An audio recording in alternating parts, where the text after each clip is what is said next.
আসে তখনই আমি তখন ওই সময়টায় আমার সুগার ছিল প্রায় 500 কাছাকাছি। তো আমাকে ডাক্তার বলেছিলেন ইনসুলিন নিতেই হবে, এবার আর উপায় নেই, মেডিসিনে কমছে না।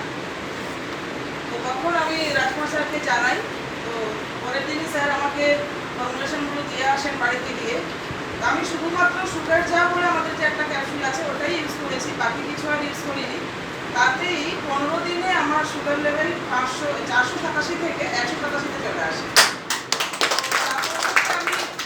আমি আমি শুধু নয়, আমার বাড়িতে প্রত্যেকেই ফর্মুলেশন ইউজ করছেন। আর খুব রিসেন্ট আমি ছোট করে বলবো, আমার ছেলের লাংসের একটা সমস্যা আছে ছোটবেলা থেকেই, মাঝে মাঝেই ও নিউমোনিয়া হয়ে যায়।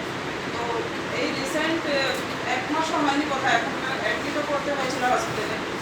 খুব সমস্যার মধ্যে ছিলাম। তো তখন স্যারই আমাকে গাইড করেছিলেন আমাদের জীবন কেয়ার ক্যাপসুল খাওয়ানোর জন্য। তো জীবন কেয়ার ক্যাপসুল খাওয়ানোর পর থেকে আমার ছেলের অক্সিজেন নেওয়াটা আর দিতে হচ্ছে না, এখন